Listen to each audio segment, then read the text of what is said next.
আমিরাতের আজকের নিউজ। বিপাকে অদক্ষ শ্রমিকরা, আরব আমিরাতে ঝুঁকিতে বাংলাদেশের শ্রম বাজার। বিস্তারিত জানতে ভিডিওটির শেষ পর্যন্ত দেখুন।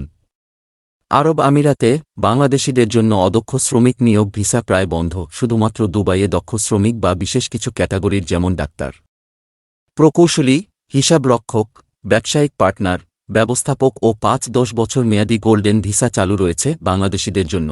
এর ফলে বাংলাদেশ থেকে দুবাইয়ে দক্ষ শ্রমিক সরাসরি নিয়োগ ভিসা নিয়ে আসতে পারছেন। অপরদিকে ভ্রমণ ভিসায় এসেও দক্ষ শ্রমিকদের অনেকেই নিয়োগ ভিসা লাগাতে পারছেন। তবে নিয়োগ ভিসা পেতে বিপাকে পড়েছেন ভিজিট ভিসায় আসা অদক্ষ শ্রমিকরা। আবার ভিজিট ভিসায় আমিরাতে এসে অনেকেই প্রতারিত হচ্ছেন এবং চাকরির অনিশ্চয়তায় সমস্যার সম্মুখীন হয়ে বিভিন্ন কোম্পানি বা প্রতিষ্ঠানের দ্বারে দ্বারে ঘুরে বেড়াচ্ছেন। অনেকে আবার পরিস্থিতির শিকারে ভ্রমণ ভিসার মেয়াদ শেষে দেশে ফিরে না গিয়ে অবৈধ হয়ে থেকে যাচ্ছেন। আবার কেউ বা দক্ষ শ্রমিক নিয়োগ ভিসা পেতে একটি অসাধু মহলের মাধ্যমে ভুয়াসনদের আশ্রয় নিচ্ছেন, যা এ দেশটির আইনে মারাত্মক অপরাধ।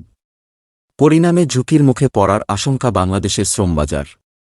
অভিযোগ আমিরাতস্থ বাংলাদেশ মিশন সূত্রের। প্রবাসীদের মতে, কর্মসংস্থানের সন্ধানে আমিরাতে আসার আগে দক্ষতার সনদ আছে কিনা, চাকরির ধরন কি, সুযোগ সুবিধা কেমন, চাকরির নিশ্চয়তা আছে কিনা, ভালো মানের কোম্পানি কিনা, বেতন কত, ঠিকমতো দেয় কিনা, ভিসা খরচ কত লাগবে, দালালের খপ্পরে পড়েছেন কিনা, সবকিছু ভালোভাবে বুঝে শুনে আসলে কোনো সমস্যা বা প্রতারিত হওয়ার কথা নয় বলেও মনে করেন তারা। প্রসঙ্গত, ২০১২ সালের আগস্ট থেকে দীর্ঘ বছর ধরে আমিরাতে বাংলাদেশিদের নতুন নিয়োগ ভিসা বন্ধ থাকায় ইতোপূর্বে দেশটিতে অন্যান্য দেশের কোম্পানিগুলোর পাশাপাশি প্রবাসী বাংলাদেশি ব্যবসায়ীরাও দেশীয় শ্রমিক সংকটে মারাত্মক হিমশিম খাচ্ছিলেন।